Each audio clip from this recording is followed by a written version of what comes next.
All right, hey everyone. So as we wrap up our discussion about evaluating our resources and our capabilities, these internal elements, after talking about performing SWOT analysis, understanding what goes into making a competitively valuable resource or capability, we want to talk about essentially the last very notable element that we should talk about when talking about our resources and capabilities that can be strongly tied to our success, and that is the value chain.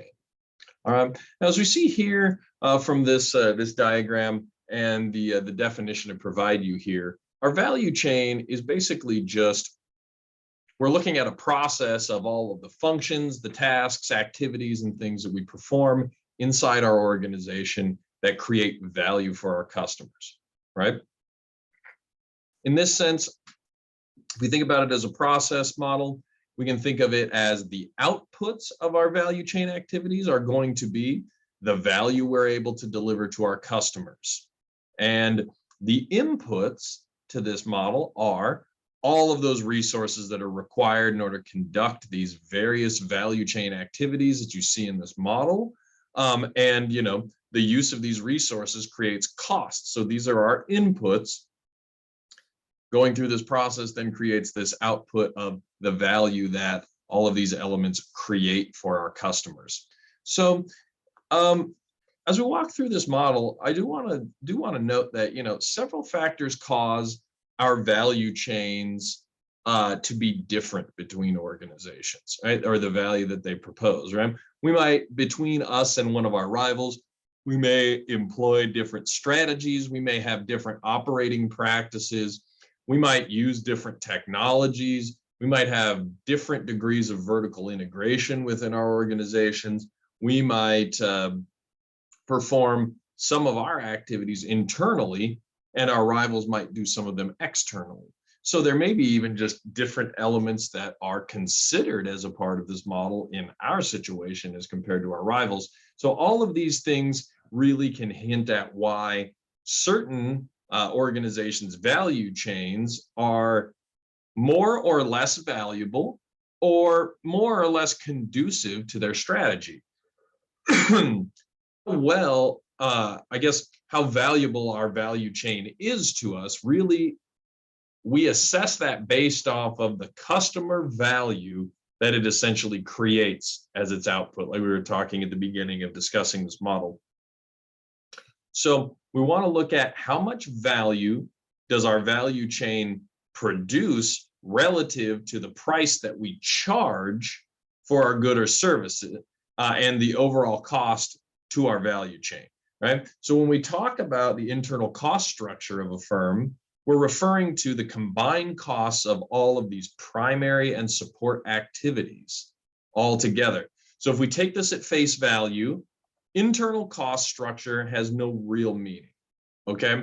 What we need to know is the value chain breakdown of our competition as well as our own in order to get a relative idea. Otherwise, we're just looking at our own situation. So when we look at this, I'll break all of these down in just a moment. What we call our primary activities and costs are going to come from how do we manage our supply chain?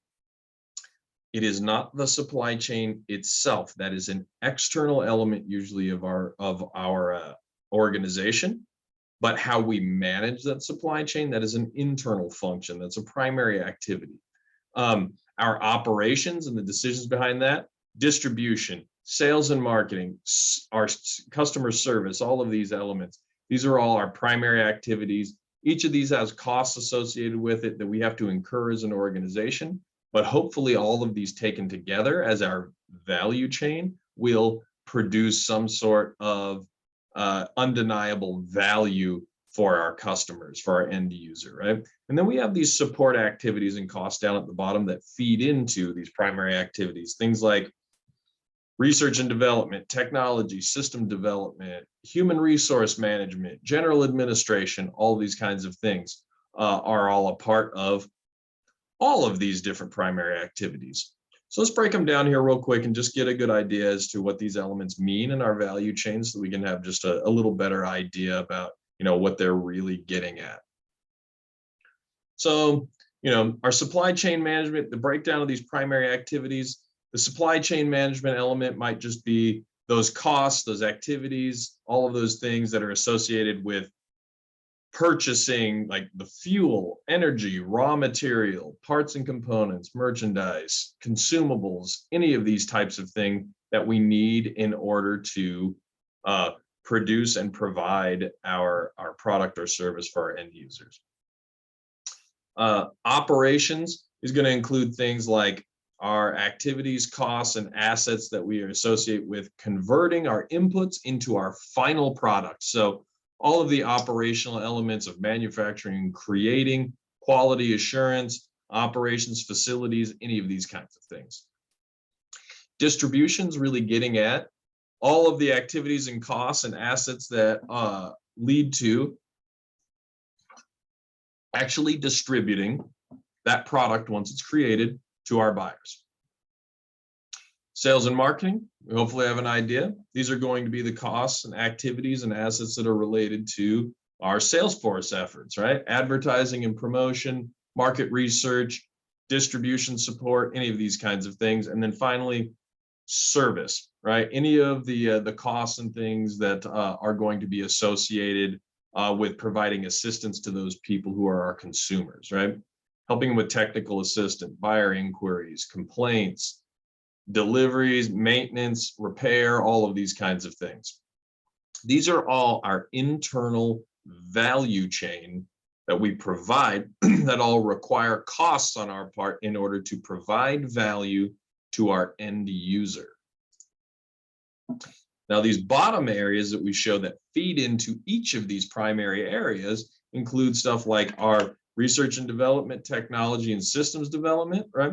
These are going to be basically all of those costs and activities that we incur relative to each of those specific areas, because there's an R&D, technology and systems development element to nearly all of these areas. Just like there's a human resource management element to each, we are likely going to have people operating in each of these different areas of our value chain, and therefore there will be costs and activities associated with HR with all of these areas. And same with general administration, right? Accounting and finance, legal and regulatory affairs, safety and security, MIS, all of these different areas are going to take general administration. Those cost money. All of these areas funnel into those 5 primary areas that we were looking at before of the value chain that you see right here. So understanding that these are all of the elements of our internal value chain, and we want to try to figure out, compared to our competitors, how much of the cost or how much costs are we incurring in these places, and is the value chain we have in place internally really leading to us being competitively successful compared to other people. Now, along the same lines, a firm's value chain is also can be looked at from the industry level. So our industry value chain here, we might say, our firm's value chain is going to be embedded in this larger system of activities that includes, the value chains of our suppliers, the value chains of our wholesale distributors, retailers, utilizing all these and getting our products and services to our end users. We're not the only one with a value chain. So therefore, we have an industry value chain as well. To give you an example, let's just say that we assemble components for like a home appliance industry. So our parts and components manufacturers' supply chain costs impact the costs that we incur when we receive those parts to assemble those components. So as part of our value chain, the costs that are determined for us are determined by the value chains of our suppliers. So the end user, let's say, or our downstream partners, let's just say, who may package and distribute the appliances to retailers, incur those costs from both of us, because we're already incurring the costs from getting the materials from them. We do something with it, we create value and move it on, to our downstream partners that are packaging and distributing, and they're incurring our costs and theirs, because our costs already have their costs baked into it, right? End users of our appliances incur a cost that reflects all of those value chain costs along the line, which is essentially what we mean when we say that, when we talk about the whole value chain of the industry. We're saying, how do all of these interconnected internal value chains create more and more and more cost that's incurred across the industry, right? So since different companies in an industry might use different up or downstream partners, we often use benchmarking to help us understand where our full value chain could be strengthened. So we do this by looking at the value chain practices of our competitors that provide the best value, and then we use their numbers as a reference standard that we try to aspire to hit. So the tough part about benchmarking is really gaining access to information about other firms' practices and costs, because oftentimes if it's an asset of theirs, they don't want us knowing about it, right? So we can understand, though, this is one of the reasons why controlling or owning more and more elements of these value chains is really competitively advantageous for us. And one of the things that spearheaded Walmart's success in the past, and this idea that they just owned more and more legs of this. So we can understand that if materials aren't switching hands all the time, we don't have to continually increase the amount of money that something's worth, because there aren't different people trying to make money along the line. So the more we own every element of this, the less that those costs that are incurred are essentially incurred by our end user, and the cheaper we can make things for people. And this was the secret behind Walmart's success in the past. Now, when you get into the simulation, you're going to be provided benchmarking data in your industry reports after every single round. And it's going to show you how you compare to industry averages and to the cost leaders and the cost losers within your industry. So if you don't pay attention to that kind of information, you may not have any idea of how your costs and your margins stack up to your competition. Not going to put you in a good place, okay? So make sure you look at those competitive intelligence reports, because those will tell you, you may say, I think I'm doing just fine, but you may not have the relative understanding of how are your competitors looking. You may be realizing a profit, but others may have a lot higher margins than you. And if they do, you need to start figuring out what they're doing so you can adjust your approach and increase your margins and become more profitable. So at the end, what do we deduce from all this discussion about our internal environment and understanding our competitive resources and capabilities? Essentially, an analysis of our firm's external situation, that industry analysis, that 5 forces stuff we did a while ago, always has to come before we craft our firm's strategy. And an analysis of our firm's internal situation here also always will come before crafting our firm's strategy.